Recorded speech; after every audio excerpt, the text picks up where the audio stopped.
तो दोस्तों, कैसे हैं आप सभी। मैं आशा करता हूं आप सभी ठीक होंगे। जैसा कि आप देख सकते हैं कि हमारे 20,000 सब्सक्राइबर पूरे हो चुके हैं। मैं तहे दिल से धन्यवाद करता हूं आप सभी का। इस बात को सिर्फ एक शब्द में बयां करूं तो यूं समझ लीजिए, आप हैं तभी हम हैं, और बाकी बची मेरी आवाज जो आप लोगों के लिए ही बनी है, जिसे आप बहुत सारा प्यार देते हैं। इसी प्यार को बनाए रखने के लिए अगर आपके पास कोई कहानी है तो मुझे मेरे इंस्टाग्राम पर जरूर भेजें। मेरी आईडी है महेश आर्या यूट्यूबर। और अगर आप पहली बार इस चैनल पर आए हैं तो अभी सब्सक्राइब करके बेल बटन जरूर दबाएं, ताकि हमारी हर कहानी सबसे पहले आप तक पहुंच जाए। तो जल्दी से अपने हेडफोन लगाएं और कहानी को अंत तक सुनने के लिए बने रहें मेरे यानी महेश के साथ।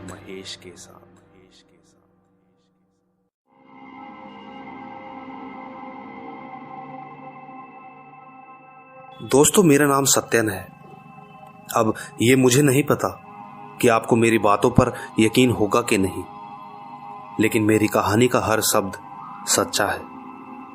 तो बात दरअसल ये है कि मैं मेरे दोस्त ऋषि के साथ पटना गया हुआ था। वो अपने साथ अपनी एक फ्रेंड श्रेया को भी ले आया था। हम लोग एक दिन पटना में ही रुकने वाले थे। हमने वहां कई होटल देखे, पर हमें अपने लिए कोई होटल मिल नहीं रहा था। हम जहां भी जाते या तो वो फुल होते या फिर बंद, और किसी किसी के तो रेट इतने ज्यादा थे कि हम चुपचाप आगे बढ़ जाते। आखिरकार इतनी मेहनत के बाद हमें एक होटल मिल ही गया। हमने तुरंत वहां रुकने का फैसला किया, जबकि वो कुछ खास नहीं था, थोड़ा अजीब सा था, पर वो सस्ता था और हमें बस एक रात ही तो गुजारनी थी। वहां के केयर टेकर ने हमें 3rd फ्लोर पर जाने को कहा। वहां पर कुछ सन्नाटा भी था, कुछ खास लोग नहीं थे। हम सीधा रूम में गए और आराम से लेट गए। तभी मेरा मन मूवी देखने को हुआ, तो मैं बाहर बैल्कॉनी में कुर्सी लगाकर बैठ गया। मैंने अपने हेडफोन लगाए और मूवी देखने लगा। कुछ देर बाद मुझे पानी की प्यास लगी और मैं जैसे ही कुर्सी से उठा कि बाहर 6-7 लोग मिलकर एक आदमी को मार रहे थे। वो आदमी जोरों से चिल्ला रहा था, पर वो रुके नहीं। वो आदमी एकदम जैसे खून में लथपथ हो गया और उन सब ने उसे मार मार कर उसे जान से ही मार दिया। लेकिन असली हैवानियत तो इसके बाद शुरू हुई। आप यकीन भी नहीं मानोगे, वो उसे कच्चा ही नोच नोच कर खाने लगे। मुझे अपनी आंखों पर विश्वास नहीं हुआ। आखिर ऐसा कैसे हो सकता है? ये सब कुछ झूठ है। मैंने अपने मुंह पर कई थप्पड़ मारे कि कहीं मैं नींद में तो नहीं, पर जो मैं देख रहा था वो अब भी मेरे सामने था। डर के मारे मैं जोर से चिल्लाया कि तभी नीचे खड़े उन लोगों में से एक की नजर मुझ पर पड़ी। मैं घबरा गया। उसने बाकी लोगों को मेरी तरफ उंगली का इशारा किया। मैं जल्दी से भागकर अंदर कमरे में चला गया।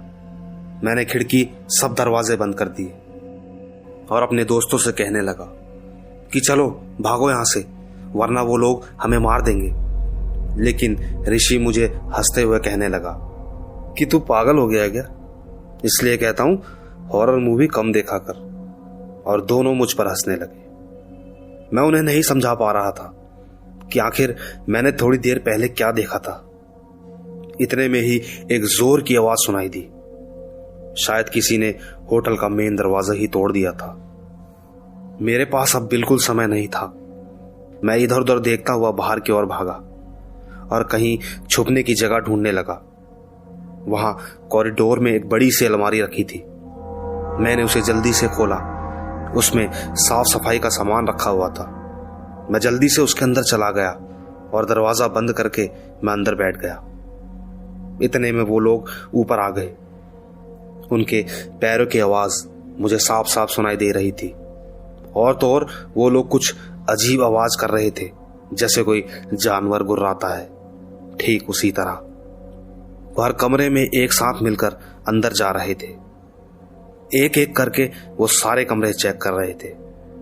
इन सब के बाद वो हमारे कमरे में चले गए।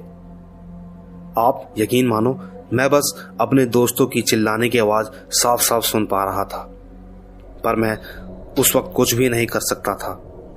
ये सब कुछ देर चला। थोड़ी देर में सब कुछ शांत हो गया और मुझे ऐसा लगने लगा जैसे कोई कुछ खा रहा है, और वो मेरे दोस्त की बॉडी को खा रहे थे। मैं चुपचाप बस रोता रहा। इसके बाद वो सारे के सारे मेरी तरफ ही आ रहे थे। मैं अपनी सांस तक रोक के बैठा था। मैं नहीं चाहता था कि उन्हें मेरे यहां होने का एहसास भी हो। थोड़ी देर बाद वो सब नीचे को चले गए और मैं भागकर अपने कमरे में गया तो पाया कि चारों तरफ खून ही खून पड़ा हुआ था, मगर मेरे दोस्त कहीं नजर नहीं आ रहे थे। ये सब देखकर मेरा दिमाग घूम गया और मैं बेहोश होकर नीचे गिर गया। और जब मेरी आंखें खुली तो मैं भागकर नीचे चला गया और तुरंत मैंने पुलिस को कॉल किया। तब जाकर मैंने थोड़ी चैन की सांस ली और सर पर हाथ रखकर वहीं बैठ गया। पुलिस के आते ही मैंने उन्हें अपना रूम का नंबर बताया। मैं ऊपर नहीं जाना चाहता था, मैं बहुत ज्यादा डरा हुआ था। थोड़ी देर बाद पुलिस नीचे आ गई। मैंने तुरंत उनसे उठकर पूछा, क्या हुआ साहब? पुलिस वाला थोड़े गुस्से में मुझसे बोला, तूने पुलिस को मजाक समझ रखा है क्या? चल ऊपर चल और दिखा कहां है खून। मैं जल्दी से ऊपर की ओर भागा और जो मैंने देखा मुझे खुद पर विश्वास नहीं हो रहा था। वो कमरा जो रात को खून से सना हुआ था, अभी वो पहले की तरह साफ कैसे था? मुझे एक कतरा भी खून का कहीं नहीं दिखा।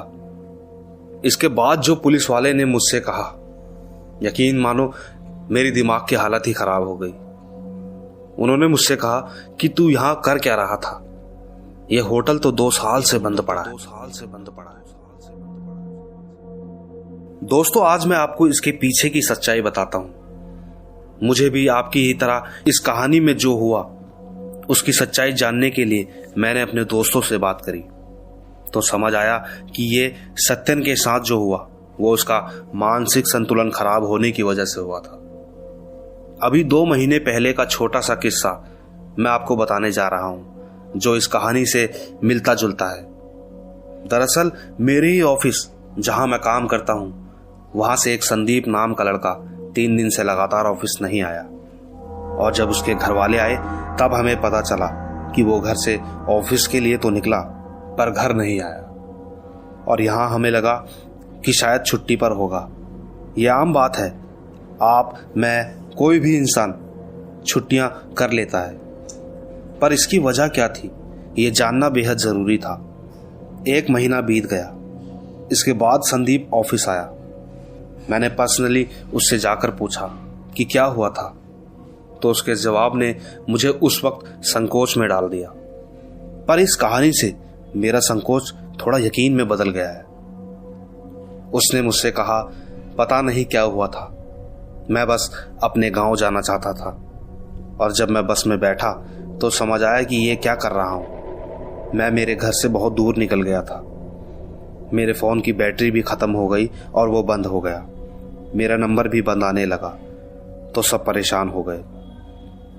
मेरे दिमाग में ऐसा क्या हुआ मुझे नहीं पता, और जब मुझे होश आया तो पता चला कि मैं गांव में क्या कर रहा हूं।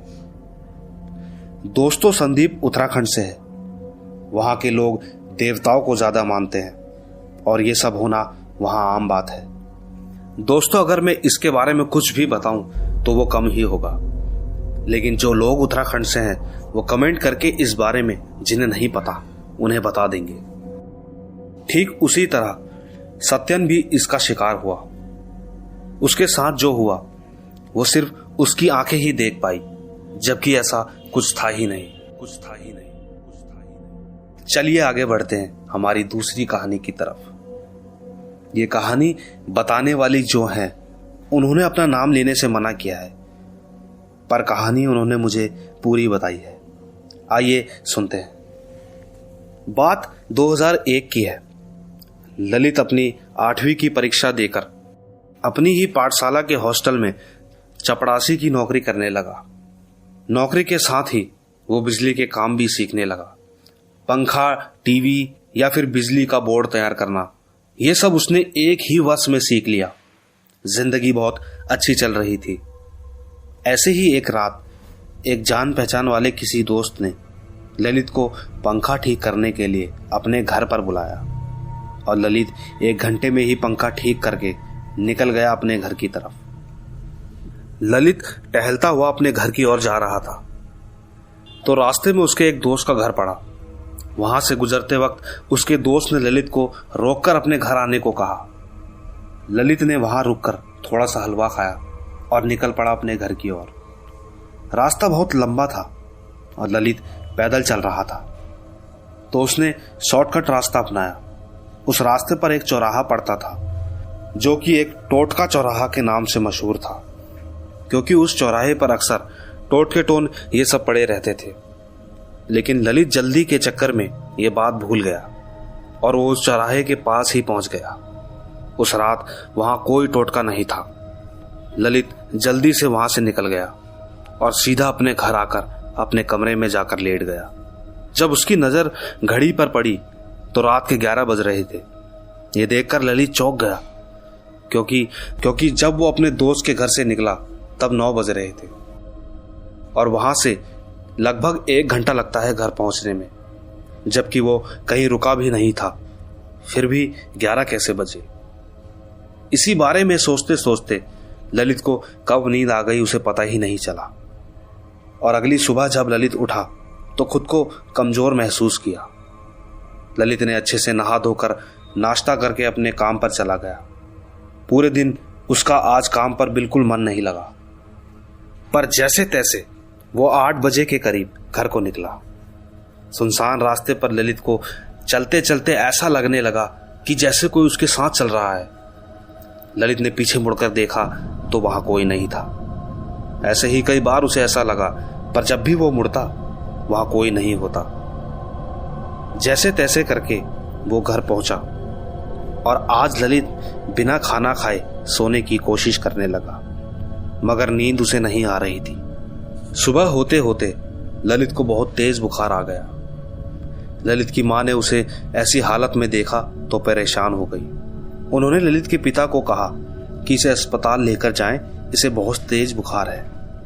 पिताजी ने अस्पताल से ललित को दवाई दिलाकर ललित को आराम करने को कहा, लेकिन खुद गांव से बाहर चले गए, ये कहकर कि जरूरी काम है। ललित को 2 दिन हो चुके थे कि तभी ललित की छोटी बहन ने ललित को किसी से अकेले में बात करते सुना। ललित कह रहा था कि तुम क्यों सता रहे हो मुझे, बोलो मैंने तुम्हारा क्या बिगाड़ा है।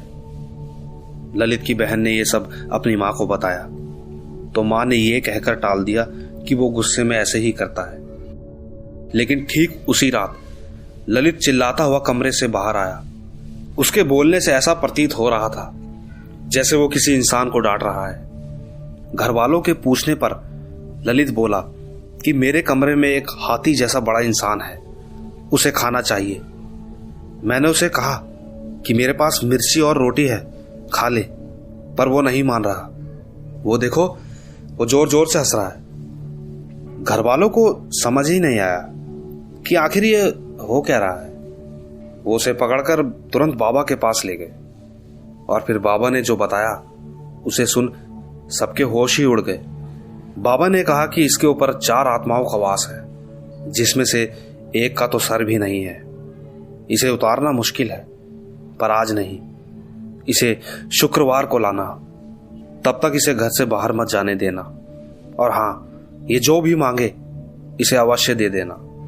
इसके बाद 3 दिन तक ललित घर पर ही रहा। सब लोग उसे लेकर बेहद डरे हुए थे। कभी वो कमरे में जोर से हंसता तो कभी जोर से रोता।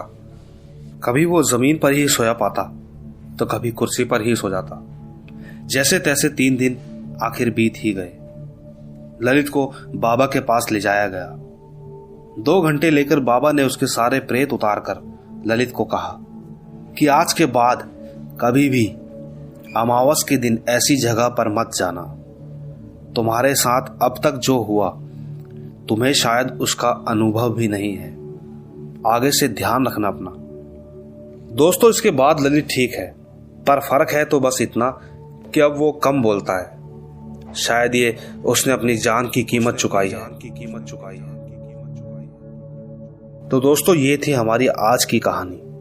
ऐसा होता है कभी कभी इंसान समझ नहीं पाता और खामखा इन चक्करों में फंस कर रह जाता है।